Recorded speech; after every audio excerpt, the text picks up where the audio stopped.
What's going on YouTube? This is Mark with Waist Deep Wade Fishing. How's everyone doing out there today?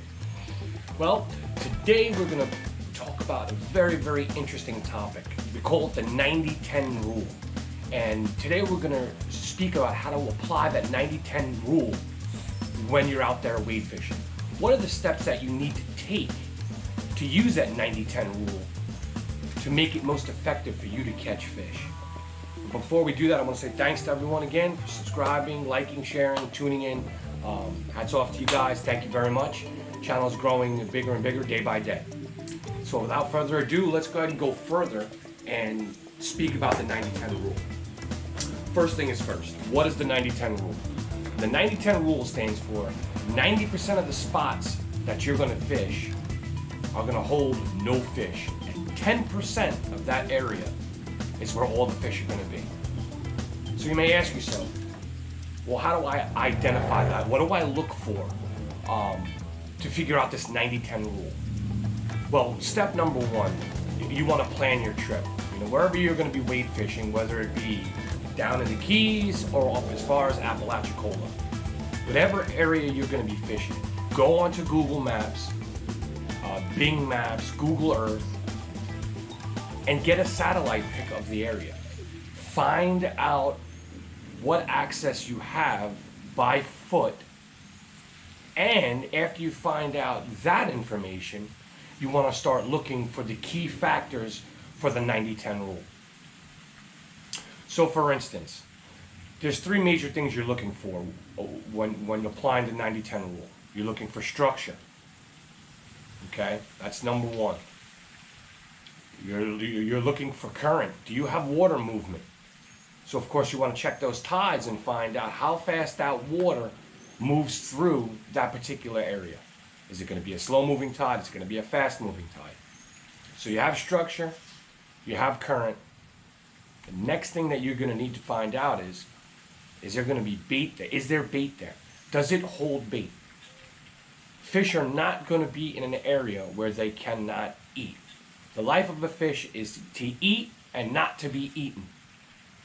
So, when identifying the 90-10 rule, first things, when you get out in the water, you've located your spot, okay, you've found a way to get in there, you want to get out, of course you want to wade only, don't go deeper than your waist, because of course you don't know the area. And how muddy it is, if it has solid bottom, and those are all things you can look for using the satellite.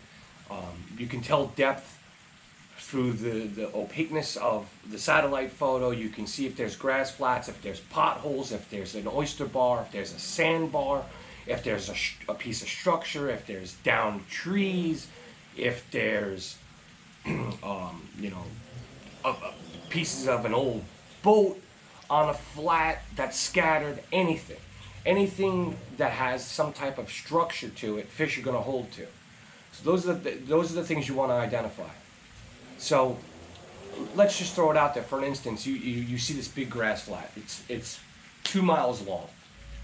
Okay, and you've located an oyster bar about a quarter of a mile down that stretch of flat. Well, you've looked through the whole rest of the area and you saw that there's a cutoff and a creek mouth over here about 2 miles and an oyster bar right over here, let's just call it a mile. All right, but where you could park your car to get in, it's going to be at least a quarter of a mile walk this way and 2 miles and a quarter this way.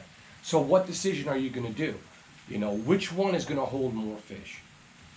Well, again, 90-10 rule, fish got to eat, all right? And oyster bars hold small marine life, such as, shrimps, little baby shrimp, pinfish, pilchards, aka greenbacks, whitebait, smaller organisms that are going to bring in smaller bait fish. So my choice would be, I would, of course, take the lesser of the two, park here, and make my way down to that oyster bar. And I would work that oyster bar. I'd find out, get there. I would get there on the low tide. Okay, always get there on the low tide. Rarely would you want to work an outgoing tide, not unless you were, going to be fishing a pass, or if you were going to be fishing a creek mouth.